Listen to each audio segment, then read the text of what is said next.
person in this community, except maybe one, who could tell a story and somehow spin that baseball stadium as anything but positive for the community.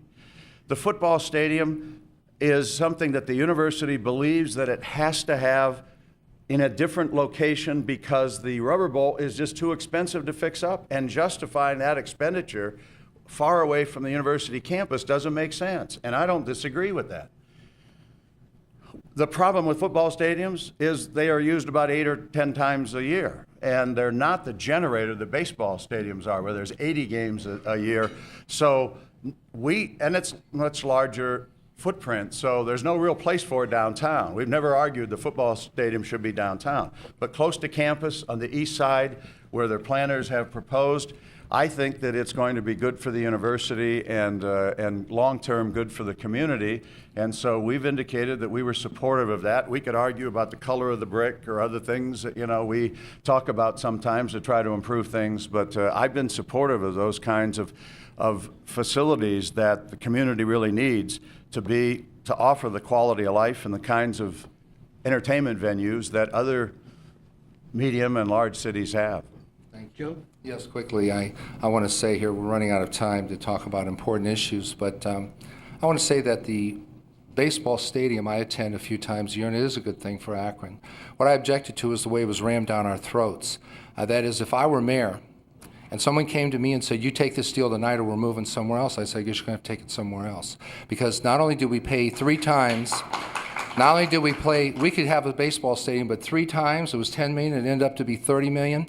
And quite frankly, why isn't the university using that baseball diamond? Since they only play 40 games a year there, that stadium is available. The university should have been invited down to have their team play on that and make better use of that facility. And we owe as much today as we did on it when we bought it 10 years ago. I don't understand that one. So for me, and insisting on a no bid contract to build the stadium, and no cap on overruns, which is absurd. No one does business that way. No one does business that way, that we ended up with 3 times the debt that we should have had. The stadium, I applaud the stadium. It's a good idea. Obviously, that whole area of town is going to benefit from that, as is the city of Akron, the downtown area, and so on. So I supported that. And the mayor's remarks about eminent domain is a case-by-case situation. Certainly I support eminent domain at the university. They have a right. They have their own eminent domain. So I support what they're doing. That's a public institution. But in the case of taking people's homes, he didn't say this was about saving Goodyear. He said this was about Bass Pro.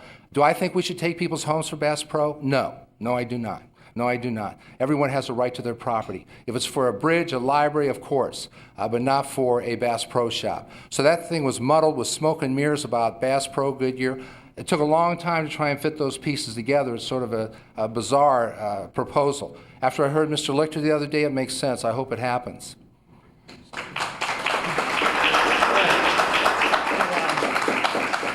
I have 2 questions from the audience here that are related, so I'll let you mix them as you want. How do you propose to increase new housing in Akron, including downtown? And Akron has a significant older housing stock.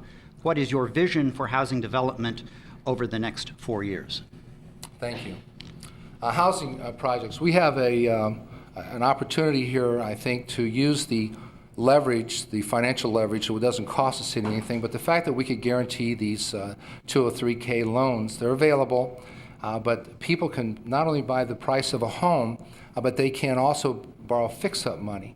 And in this town, we have several thousand vacant homes, so why shouldn't we use what we have available to guarantee those loans? Of course, we'd have to work with those people and make sure they keep up with their payments and understand the budgeting process. But let's fill those homes as best we can with people that need homes. If you live in Akron and you work in a full-time job, if you want a home, you should have a home. And I'm a landlord. I'm a renter. But we'll always have renters. I'm not worried about that. So if you live here, you should have a home. So let's fix them up. And on the old houses, same thing. If they're not rehabable homes, then we need to increase the budget in that area to tear down more homes, because there's nothing more damaging to a neighborhood than a vacant home. And it spurs crime. It's an ugly affair. It drops property values. And in order to do this, we have a jobs program, job training program. I misspoke, and I want to correct that now. I've been in teaching too long. I said 180 and 360. I'm thinking of the degrees of a circle after 32 years of teaching. But it was actually 80 jobs the first year and 160 the second year. And this jobs training program was shown the door a year ago when it was proposed. But we can train men and women, disadvantaged people, to take jobs in the city of Akron with the schools project, which was promised them, and they should have. But if these people don't find those workers available, they can bring in their own people, and opportunity has been missed here in this last year. But if I'm mayor, this project will go forward, as well as these housing projects that I just mentioned. Thank you.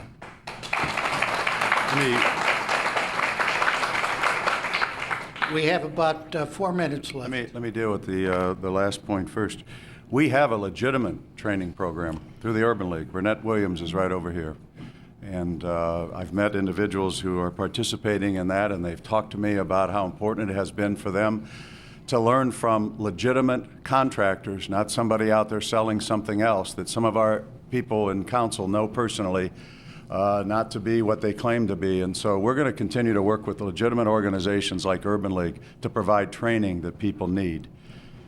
The issue of the housing and the problems that older communities face, especially in the Northeast, is one that we've been addressing and have received awards from HUD. And thankfully, Warren Wolford, and I don't know where he is, has been a tremendous leader in this community as our planning director, as was Tony O'Leary before him, to really develop new programs. We spent more money proportionally than just about any city on going after dilapidated houses to demo those so that we can then partner with other community groups to build new houses. And you have to honestly be a caveman.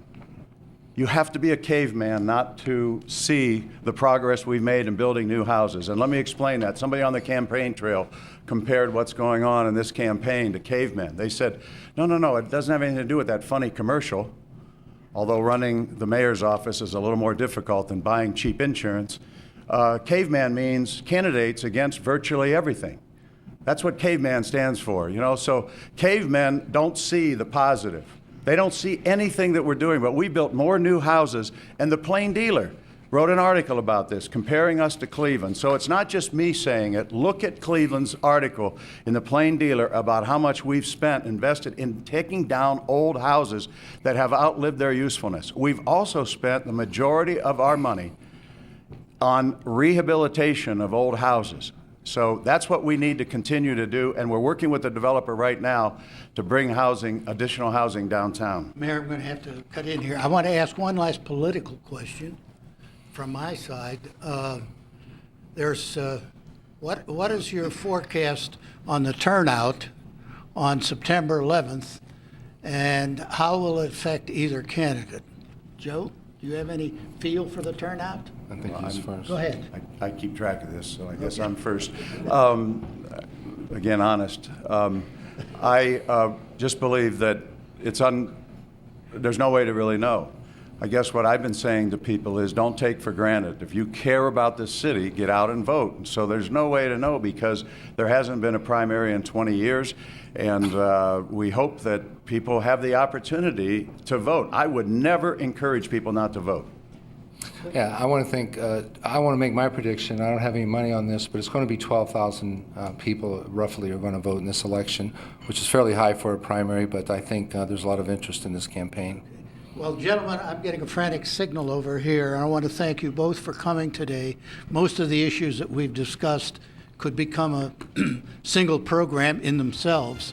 So good luck to both of you.